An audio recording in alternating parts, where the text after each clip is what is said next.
Olá, eu sou o professor Geisel Pires Carvalho, professor de História, e esse é o nosso canal Educa Mais Serrano.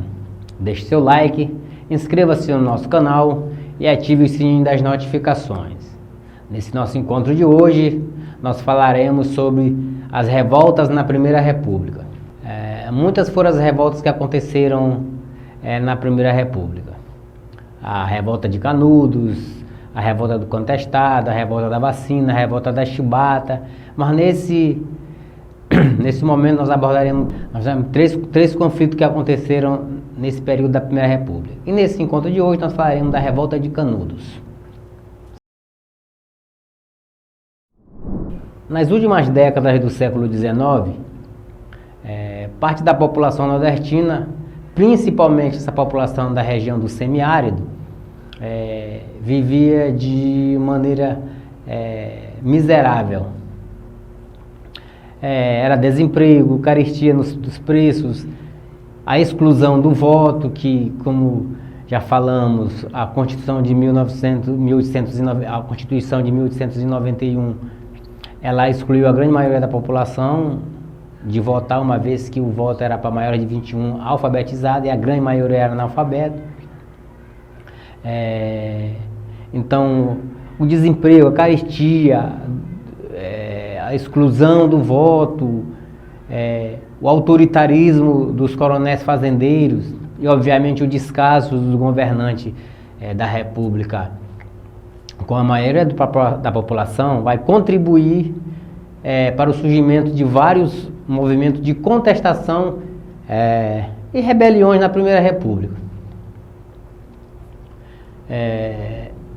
No sertão, as constantes secas agravavam ainda mais a situação que já era precária dos sertanejos, né? Então é nesse cenário de pobreza, de desemprego, de carestia, de seca, é nesse cenário de opressão, de desesperança, que vai surgir a figura de Antônio Vicente Mendes Maciel, apelidado de Antônio Conselheiro. Então é nesse cenário de fome, de desesperança, que vai surgir a figura de Antônio Conselheiro. Isso vai ocorrer lá no governo de Prudente de Moraes. E quem é Antônio Conselheiro? Então, a partir nesse período do governo de Prudente de Moraes, e Antônio Conselheiro vai surgir e vai desenvolver suas pregações político-religiosas. E essas pregações político-religiosas vai atrair um número considerável de pessoas ao seu redor. Pois bem, então é a partir do ano de 1870 que Antônio Conselheiro vai iniciar essas pregações religiosas, né? E como dito, que vai acabar atraindo um número cada vez maior de pessoas do sertão nordestino, né? Então, já por volta de 1874, Antônio Conselheiro já caminhar pelo interior do sertão, né, acompanhado de fiéis, e nos 10 anos que se seguiram, ele vai percorrer o sertão do Ceará, de Pernambuco, de Sergipe e da Bahia. E nessa peregrinação pelo sertão do Nordeste, ele vai construir e reformar igreja, capelas, cemitérios, enfim. Essas obras vai popularizar a figura de Antônio Conselheiro. Então essa trajetória de Antônio Conselheiro vai ter seu início efetivamente no ano de 1893, quando Antônio Conselheiro e seus seguidores vão chegar até uma fazenda abandonada no sertão baiano, que ficava situada às margens do rio Vaza Barris.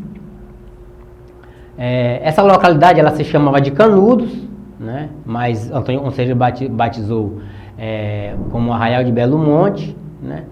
Mas ficou conhecido então para a história como Canudos. né? Era uma espécie de cidade santa. Então, nessa fazenda abandonada, onde se estabeleceu esse arraial, né? E ali vai se desenvolver e vai atingir um número considerável de pessoas, era visto uma espécie de terra santa, até mesmo por conta das pregações de Antônio Conselheiro. Então, com o estabelecimento em Canudos, então milhares de pessoas, a partir do modo de vida empregado em Canudos, milhares de pessoas vão mudar para Canudos. E que são essas pessoas? São pessoas que viam em Canudos o lugar em que poderiam melhorar as suas condições de vida. Então, era sertanejos sem terras, vaqueiros, ex-escravos, né? Pequenos proprietários empobrecidos, homens e mulheres que eram perseguidos pelos coronéis e até mesmo pela polícia. Então, foram esse tipo de gente que foi mudando e buscando em Canudos um refúgio. À medida que essas pessoas buscavam paz, justiça, em meio a esse cenário de fome e essa seca do sertão, em pouco tempo, esse povoado de Canudos vai se transformar numa das localidades mais populosas da Bahia. E estima-se que Canudos chegou a ter aproximadamente 30 mil habitantes. Nós estamos falando do ano de no final do século XIX. E esse arraial, essa comunidade que se desenvolveu a partir de Canudos, a partir dessa fazenda abandonada, ela apresentava algumas características, né, que é importante a gente saber. E que características seriam essas? Então, primeiro, em Canudos praticava-se o sistema comunitário, né, em que as colheitas, os rebanhos, o fruto do trabalho eram repartidos, ou seja, não havia propriedade privada, o que se trabalhava era dividido entre os moradores do arraial, de Canudos, e o excedente, aquilo que sobrava na comunidade, era vendido ou trocado com os povos das comunidades vizinhas. Então, isso era uma primeira característica de Canudos. Uma outra característica de Canudos é que lá não havia polícia e nem cobrança de tributos. Ou seja, não havia uma cobrança interna de tributos, assim como Canudos não seguia os preceitos da República. Uma outra característica de Canudos: em Canudos era proibida a prostituição e a venda de bebidas alcoólicas. Outra característica: as casas em Canudos eram construídas em regime de mutirão, ou seja, a comunidade se reunia para a construção das casas. Em Canudos também, uma característica importante é que os idosos de Canudos, eles eram amparados pela comunidade, seja amparados na velhice e também quando se encontravam doentes. Era característica de Canudos. Então, essa é uma das principais características de Canudos, ou seja, era uma comunidade que tinha um sistema totalmente diferente do que se conhece. Era um regime de uma comunidade igualitária. Então, nesse arraial de Canudos, havia escolas, havia lojas, oficinas. E a administração de Canudos ficava a cargo, era de competência de Antônio Conselheiro e mais 12 chefes, né? Que cuidavam das finanças, das construções, dos registros de nascimento. Então, Antônio Conselheiro, juntamente com esses chefes, era responsável pela condução, pela administração de Canudos, né? Portanto, o que dá-se para se perceber é que esse povoado de Canudos tinha suas normas próprias, né? O que representava, de uma certa forma, uma alternativa de sociedade para os sertanejos, de uma sociedade alternativa para os sertanejos que acabavam por fugir da dominação dos coronéis, ou seja, viviam aprisionados dos coronéis e viam em Canudos o refúgio, assim como também um modelo de sociedade alternativa para se viver. Bom, gente, o que nós podemos ver é que o modelo de sociedade construído em Canudos é um modelo de sociedade capital. Então, obviamente que uma sociedade que prega um modelo igualitário, essa sociedade de alguma forma ela vai incomodar, né? Esse modelo de sociedade de Canudos vai começar a incomodar o governo, seja o governo baiano, seja o governo federal, né? E a partir desse incômodo vai se iniciar uma perseguição a Canudos.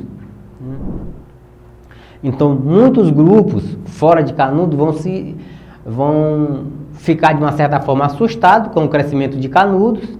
Para membros da igreja, por exemplo, e seus seguidores, Canudos representava um perigo para a instituição da igreja. E por que isso? Porque a igreja católica acreditava que Canudos ela levava os fiéis da igreja, né?